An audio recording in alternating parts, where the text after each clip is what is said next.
नमस्कार, मैं कंचन भारद्वाज स्वागत करती हूँ आपका जीवन कोश में, जहाँ होती है आपकी और हमारी सेहत की बात।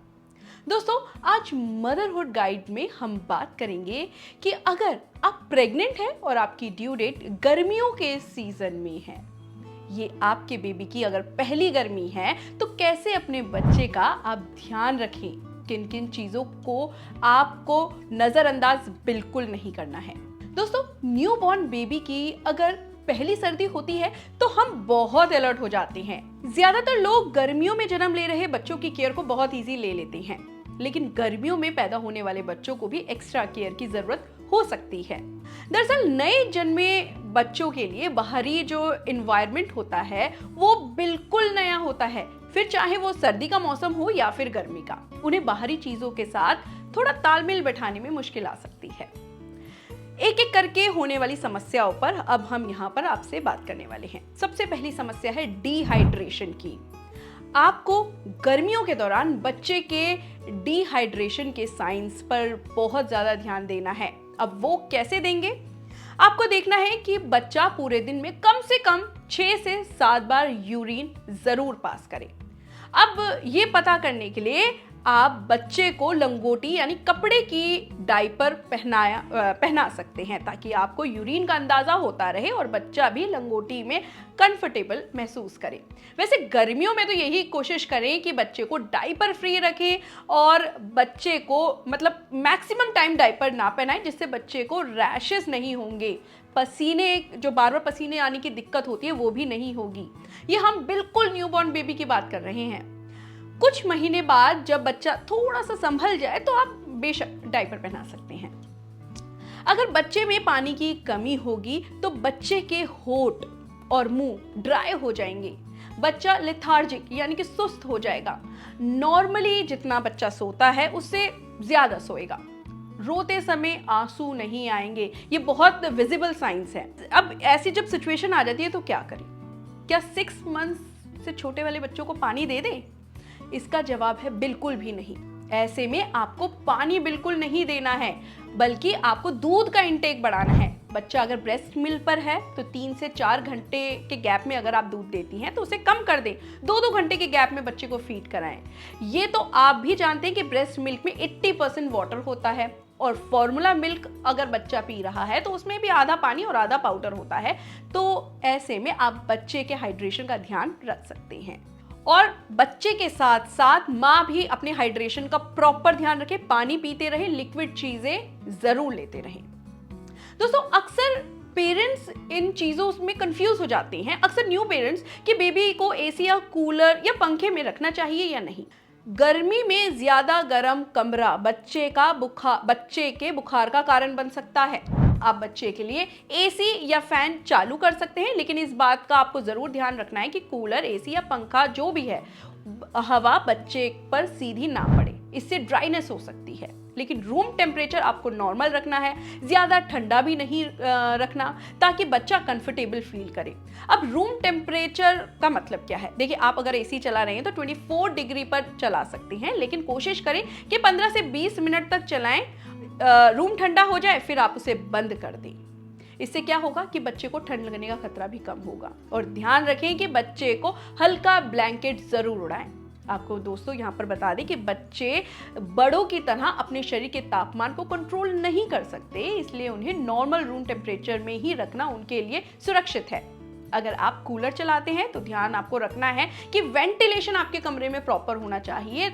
कोई भी दरवाजा या खिड़की थोड़ा सा खोल दें ताकि ताज़ी हवा मतलब कमरे में एंटर कर सके और बच्चे को भी घुटन महसूस ना हो।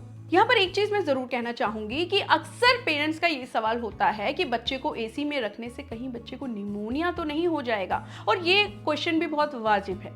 देखिए, निमोनिया का कारण आमतौर पर बैक्टीरिया या वायरस से होता है। एसी की वजह से सीधे तौर पर निमोनिया का खतरा नहीं होता। हालांकि एसी का वेंटिलेशन ठीक ना हो और उसके फिल्टर में गंदगी हो तो इस कंडीशन में कंटेमिनेशन की वजह से इन्फेक्शन हो सकता है। इसकी वजह से निमोनिया का खतरा बढ़ सकता है। सिर्फ तापमान की वजह से निमोनिया नहीं हो सकता। लोगों को एसी इस्तेमाल करने से पहले उसे अच्छी तरह से साफ कर लेना चाहिए ताकि बच्चे को किसी भी तरह का कोई खतरा ना हो और वो स्वस्थ रहे। न्यूबॉर्न बेबी को कॉटन के कपड़े पहनाएं, लेकिन एडल्ट से एक लेयर ज्यादा, क्योंकि आप घर में एसी, पंखा, कूलर तो जरूर चलाएंगे। तो ऐसे में ये भी ध्यान रखना जरूरी है कि बच्चे को ठंड भी ना लगे। कॉटन के कपड़े ब्रीदेबल होते हैं जो पसीना सोखकर शरीर को ठंडक देते हैं। न्यूबॉर्न बेबीज की स्किन बहुत कोमल होती है, तो आप जानते हैं, तो उनके लिए कॉटन के कपड़े ज्यादा सूटेबल रहेंगे। इसके साथ ही बच्चे को तेज धूप में बिल्कुल भी नहीं ले जाना। अगर बाहर जाना भी पड़ रहा है तो आप अपने बेबी के सिर पर कॉटन कैप्स आती हैं, आप वो रखकर या कॉटन का कपड़ा बांधकर आप उसको धूप में मतलब बाहर ले जा सकते हैं, लेकिन सीधे धूप बेबी पर नहीं आनी चाहिए। कई पेरेंट न्यूबॉर्न बेबीज को रोज नहलाने से परहेज करते हैं और सोचते हैं कि भाई अगर बच्चे को ठंड लग गई तो, जबकि गर्मी हो या सर्दी बच्चे को रेगुलर नहलाना चाहिए। सर्दियों में एक दिन छोड़कर एक दिन आप नहला सकते हैं, लेकिन गर्मियों में अगर बच्चा बीमार नहीं है तो कोशिश करें कि बच्चे को डेली नहलाएं। इससे एक तो बच्चा इन्फेक्शन से भी प्रोटेक्ट रहेगा और बच्चा एक्टिव भी रहेगा। लेकिन नहलाते टाइम ध्यान रखना है कि पानी ज़्यादा ठंडा नहीं होना चाहिए और ना ही ज़्यादा गर्म, मतलब गुनगुना कोसा पानी होना चाहिए। और हाँ, बच्चे को कभी भी मॉर्निंग में बिल्कुल ना नहलाएं, मतलब आप जब धूप निकल जाए 12 बजे के करीब आप बच्चे को नहला सकते हैं। चलिए अब बात करते हैं कि अगर कोई समस्या बच्चे को हो जाए तो अब उस सिचुएशन को कैसे संभालें। वैसे बच्चों को हीट रैशेस ना हो, आपको इसका भी ध्यान रखना है। इसके लिए आप बच्चे के नीचे कॉटन के चादर बिछाएं। कुछ भी ऐसा कपड़ा ना बिछाएं जिससे बच्चे को पसीना ज्यादा आए, जैसे यूरिन मैट्स जो थोड़े वार्म होते हैं। इससे बेबीज को हीट रैशेस हो सकते हैं। लेकिन बच्चे को हीट रैश अगर हो जाए तो इस सिचुएशन में बेस्ट है कोकोनट ऑयल। बच्चे के रैशेस पर आप कोकोनट ऑयल बार बार लगाते रहें, ये इस बच्चे के रैशेस को जल्दी हील करने में काफ़ी हेल्प करता है। अगर बच्चे को सनबर्न हो गया है तो ठंडे पानी में कपड़ा भिगोकर हल्के से जो भी एरिया में बच्चे को सनबर्न हुआ है वहाँ पर आप उसको रख सकते हैं। नारियल तेल हल्के हाथों में लगा सकते हैं, मतलब अपने हाथ पे लगाकर बच्चों पर लगा सकते हैं। अगर बच्चे को घमौरियां या रैशेस हो जाएं तो अब इस सिचुएशन में क्या करें। देखिए, गर्म और ह्यूमिडिटी वाले मौसम में न्यूबॉर्न बेबीज को घमौरियां हो सकती हैं, तो ऐसे में बच्चे को हल्के, ढीले और कॉटन के कपड़े पहनाएं। दिन में एक बार हल्के गुनगुने पानी से जरूर नहलाएं। मुल्तानी मिट्टी और गुलाब जल का पतला सा एक पेस्ट बना लें और उसको इफेक्टेड एरिया पर आप लगा सकते हैं। सूखने के बाद इसको निवाई यानी कि गुनगुने पानी से आप धो दीजिए और माइल्ड हाइड्रेटिंग क्रीम जरूर लगाएं। और एसी, पंखा, मतलब अपने रूम, बच्चे का रूम का जो टेम्परेचर है उसको हल्का सा ठंडा यानी कि नॉर्मल टेम्परेचर, रूम टेम्परेचर पर रखें। देखिए, गर्मियों में कई बार माँ के खाने पीने की वजह से बच्चों को डायरिया भी हो जाता है। इसके कारण बच्चे को दस्त लग जाती हैं।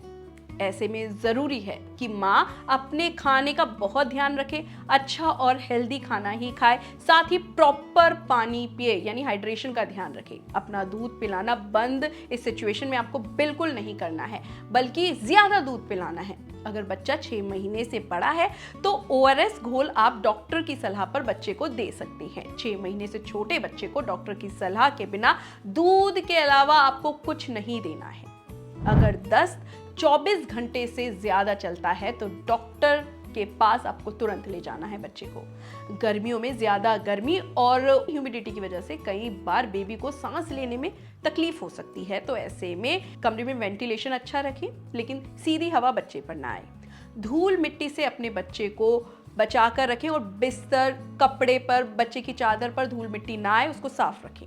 गर्मियों में नमी यानी ह्यूमिडिटी ज्यादा हो जाती है, हल्की भाप, स्टीम बच्चे को दी जा सकती है। अगर बच्चे को ज्यादा दिक्कत हो रही है तो डॉक्टर के पास जाना जरूरी है।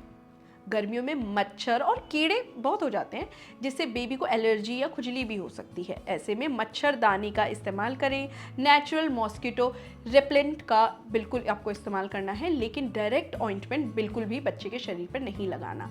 अगर बच्चे को मच्छर काट भी ले तो आप उस पर नारियल का तेल लगा सकते हैं। और अगर बच्चे को खुजली मच्छर काटने से ज्यादा हो गई है तो डॉक्टर से आपको जरूर संपर्क करना है और डॉक्टर के द्वारा दी गई ऑइंटमेंट ही बच्चे को लगानी है। अब इसके अलावा अगर आपकी ड्यू डेट भी गर्मियों में है और आपका कोई सवाल रह गया है या आप कोई समस्या से जूझ रही हैं जिसका जिक्र हमने यहाँ नहीं किया, तो आप हमें बेझिझक कमेंट बॉक्स में पूछ सकते हैं। न्यूबॉर्न बेबीज को सर पर पपड़ी जमने की समस्या भी बहुत परेशान करती है। ऐसे में क्या किया जाना चाहिए, ये आप यहाँ इस वीडियो पर क्लिक करके जान सकते हैं। और हाँ, अगर आपने अभी तक जीवन कोश को सब्सक्राइब नहीं किया है तो इसे सब्सक्राइब जरूर कर लें और हमें दीजिए इजाजत। नमस्कार।